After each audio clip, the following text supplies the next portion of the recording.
राम। राम विषय में शब्द हाथ काट कर रख दूंगा अगर ये नाम समझ आ जाए तो। कितनी दिक्कत होगी पता है अगर राम समझ आ जाए तो। भाई राम राम तो कह लोगे पर राम सा दुख भी सहना होगा।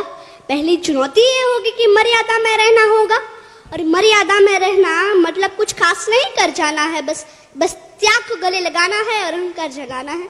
अब अपने राम लला के खातिर इतना न कर पाओगे, अरे शबरी का जूठा खाओगे तो पुरुषोत्तम कहलाओगे। काम क्रोध से भीतर रहकर तुमको शीतल बनना होगा।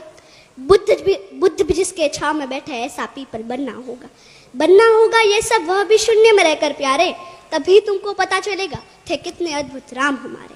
तो सबको राम पता ही होगा, घर के बड़ों ने बताया होगा। तो बताओ तो बताओ, अरे पता है तुमको क्या है राम? या हाथ धनुष सरकश में बाण, या वन में जिन्होंने किया गुजारा, या कैसे रावण मारा? लक्ष्मण जिनको कहते भैया, जिनकी पत्नी सीता मैया। फिर तो यह वही कहानी, एक था राजा एक थी रानी। क्या सच में तुमको राम पता है, या वो भी आके हम बताए? या तुम लोगों के नाम जपो में पहले सा आराम नहीं, या तुम लोगों के नाम जपो में पहले सा आराम नहीं। इस जबरदस्ती के जय श्री राम में सब कुछ है, बस राम नहीं। अरे पल पल हंसना भी है और पल पल रोना भी है राम। सब कुछ पाना भी है और पाकर खोना भी है राम। ब्रह्मा जी के कुल से होकर जो जंगल में सोए हो, जो अपनी जीत का हर्षो रावण की मौत पे रोए हो, शिव जी जिनकी सेवा खातिर मारुत रूप में आ जाए, शेष नाग लक्ष्मण बनकर जिनके रक्षक हो जाए, और तुम लोग काम क्रोध छल कप अहंकार सीने से लगा के सो जाओगे, तो कैसे भक्त बनोगे उनके, कैसे राम समझ पाओगे?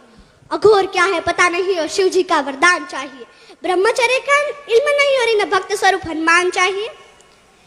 भगवा क्या है क्या ही पता, पर लहराना सबको होता है। भगवा क्या है वही जाने जो भगवा ओढ़ है सोता है। राम समझना है ना तुमको? निश्चित मंदिर जाना होगा, उससे पहले भीतर जा संग अपने राम को लाना होगा। अवधपुरी का उत्सव था, सबने खूब मनाया, कोई कसर नहीं छोड़ा, क्योंकि मेरे राम आए हैं।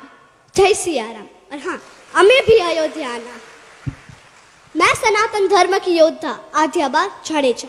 भारत संतों की भूमि है, इसलिए तो कहते हैं कि भारत जमीन का टुकड़ा नहीं।